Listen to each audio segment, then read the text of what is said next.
The anime begins as a hard worker named Noor does some jobs around town. He's well respected by everyone for his work ethic, and he makes a decent living.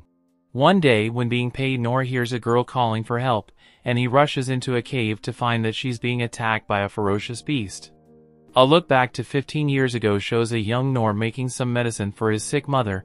The hard-working Noor gets ready to bring in the goats, so his mother reminds him not to go beyond a certain rock. His mother is clearly very sick, so Noor plans to go make her some more tea, but his mother stops him. She apologizes for not being able to do anything for him, and she tells Noor to live the life he wants. That night Noor makes dinner, but he's terrified when he finds out his mother passed away. Noor puts his mother to rest the next day and begins learning how to live life all on his own. Noor's life is filled with responsibility, but he has no one by his side.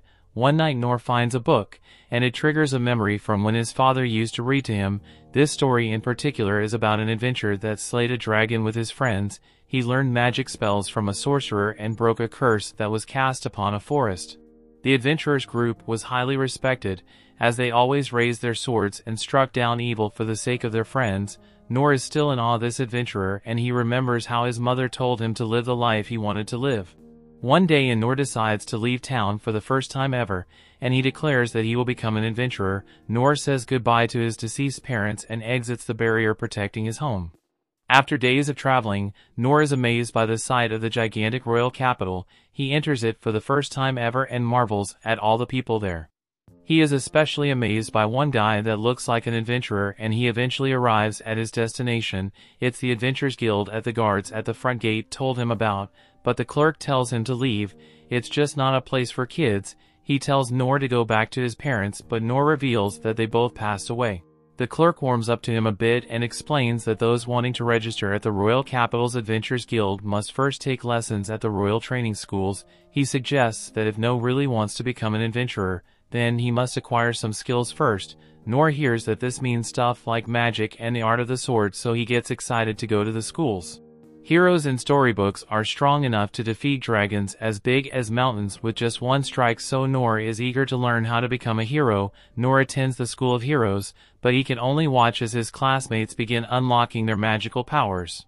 Noor's instructor eventually grows tired of waiting for Noor to unlock his powers, and tells him that continuing to try would only be a waste of his time. The only thing Noor has learned to do is parrying to evade an attack. The instructor thinks that Noor should choose a different path, and he's suggesting he tried a different training school. Noor does and arrives at a school for warriors. Warriors risk their lives as shields for their friends, so Noor finds some optimism because that is pretty close to being an adventurer. Warrior training is incredibly grueling, but even after a few months of training, Noor's physical abilities only improve slightly. The instructor warns that he will lose his life if he continues to push himself, so Noor is told to try hunter training instead. Unfortunately, Noor is told that he is terrible with delicate weaponry, so he tried thief training instead. He isn't suited for that either though, so he tries magic training. Noor is only able to create the tiniest flame, even after months of training, and Gandalf is shocked because it's rare to see people as incapable of using magic as Noor is. Noor's last attempted to become a cleric, but he can barely manage to heal scratches after months. The clerk is shocked to hear that Noor could not learn a single useful skill after spending 3 months training at each school, and he unfortunately tells Noor that he cannot register as an adventurer. The discouraged Noor realizes that he is no prodigy and returns home. He is more sure than ever that he has no talent. However, this has not stopped the spirited Noor, and he declares that he just needs to train much harder. Noor makes his own sword, and remember, is what his sword instructor told him. He said that if Noor practices one skill repeatedly, he might be able to master a new skill. Parrying was the only real skill he acquired from training, so he decides to train at morning, noon, and night for as long as he can. 1 year passes and Noor has increased his parrying skills so much that he can now evade 10 swords in one breath. He doesn't have any new skills yet, but his parrying has improved immensely. 3 years later, Noor is now able to evade 100 swords in one breath. However, he still doesn't have any new skills, so Noor determines he has no chance of ever becoming an adventurer. Noor continues training though, eventually destroying his sword and seeing a light in his hand. Noor is incredibly determined and the size that he needs to train even harder. 10 years later, Noor thinks about how he has trained every day without fail, and he can now parry 1,000 wooden swords. Unfortunately, he still has not achieved any new skills. Noor decides to try and become an adventurer one last time and heads back to the capital. At the guild, the receptionist sees like he only knows the weakest skills. She suggested he go to the training schools, but Noor explains that he has already tried all of them. The girl apologized because Noor cannot be allowed to register, but Noor expected this. Just then the old clerk appears, but he doesn't recognize Noor. He eventually remembers him, and he's glad to hear that Noor has been training on his own.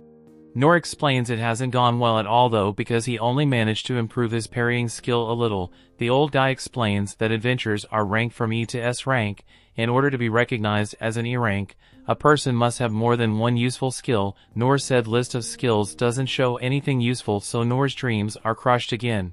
However, the old clerk says that there's more than one way to become an adventurer. There is actually something lower than E rank, and that is F rank. Noor can't believe that he might still be able to become an adventurer this way, but there are some conditions. He would be forbidden from taking any quests that involve taking lives or venturing out of the city to gather items.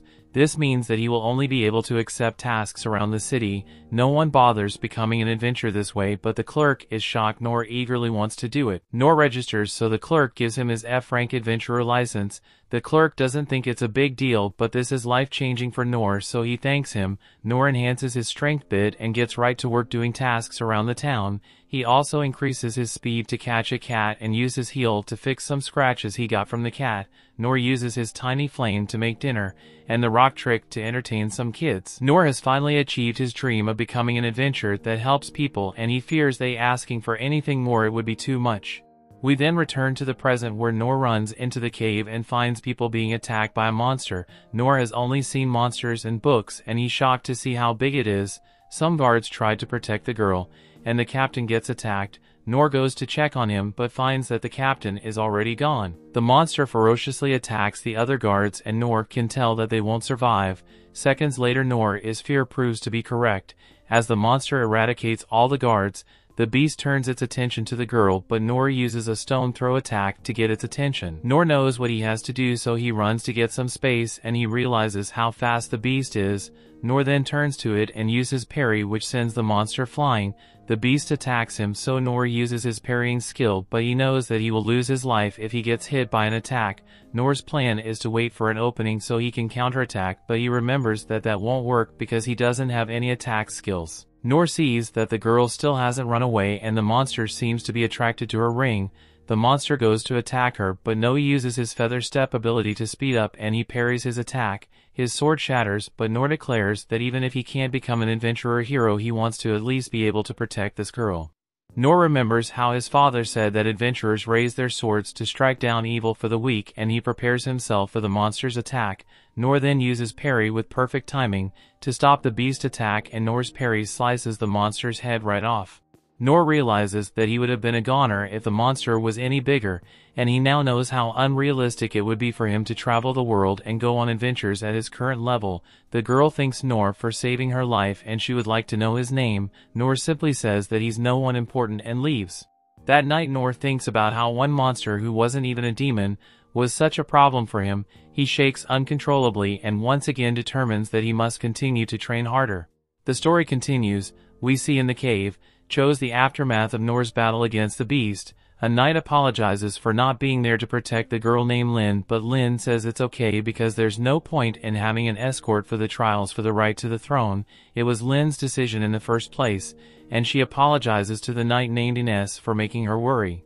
Lynn's brother Rain learns about what happened, and he wonders if someone summoned the Minotaur to the city. It is a demon that resides in the abyss, the deepest layer of the dungeon, so someone had to bring it to the surface. Dalkin the knight agrees with him and explains that the source is thought to be a ring found on the corpse of our merchant at the scene. Some old mage analyzed the ring and found that it has a very high quality stone that would not be found on the market.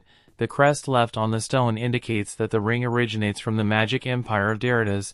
This isn't the first time they have been antagonized by Deridas.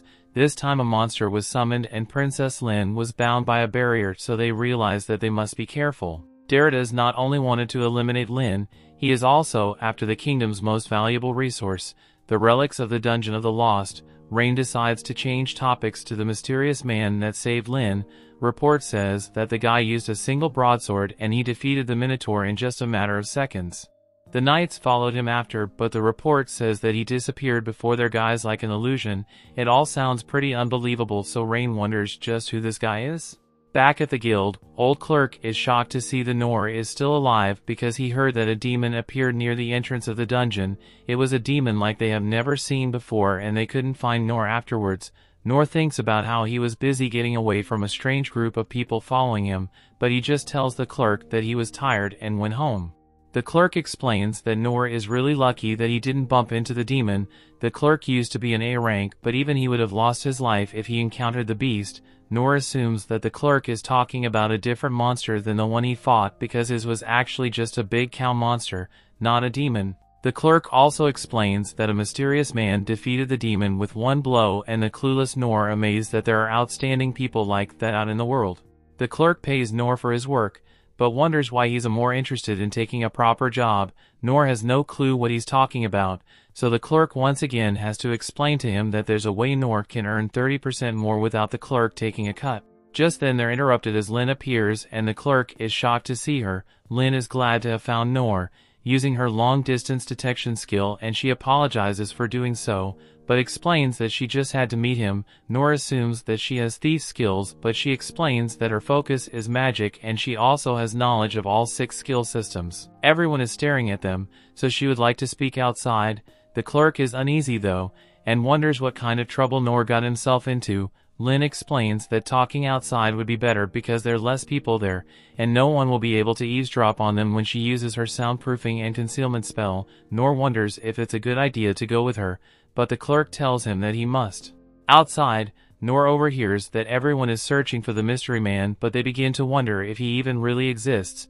Noor wonders who they are searching for, but Lynn tells them not to worry because they can't be detected. Lynn did all this to thank him for saving her life, and she explains that he actually saved the lives of many others in the nation. Noor points out that Lynn is pretty strong herself, and he thinks he actually just interfered with her fight. She can't imagine what would have happened to her if it wasn't for Noor, so Noor decides to accept her thanks. Lynn wants to compensate him with her deepest gratitude, but the humble Noor says it's not necessary. Her father even wants to thank Noor personally, but Noor also says that's going too far. Lynn explains that she's a person of high status, so she must give something to the person she owes her life to. She gets frustrated though when Noor rejects all her offers because he doesn't need anything. She eventually begins to cry and declares that Noor is obligated to accept her gratitude, so she refuses to move an inch until he does. This makes Noor remember the determination he had when trying to train at the schools, and he said he wouldn't leave either.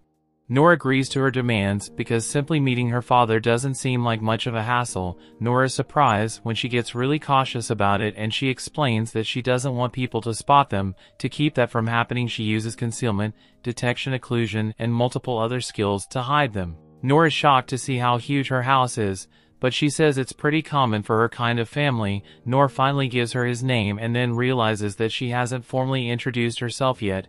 Her name is Lynneburg Clays, and she goes as Lynn when she is adventuring. Noor can't believe how gigantic her house is, so he assumes that she's some kind of aristocrat. Lynn asks Ines is where her father is, and Ines explains that he's speaking with Rain.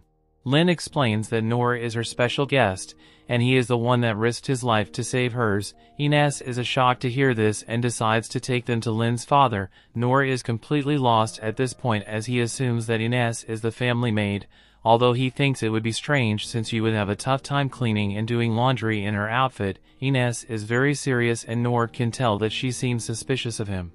On their way, some guy aggressively wonders who Noor is, and Noor realizes that this house is pretty dangerous. This guy's name is Gilbert, and Ines tells them that Noor is their special guest.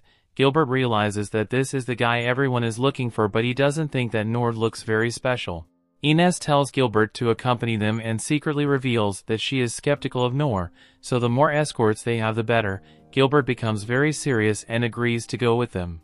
Nearby, the king is upset because Deridas is ignoring the peace treaty. He demanded that they hand over all the rights to the dungeon and offered to lend them his military power in return.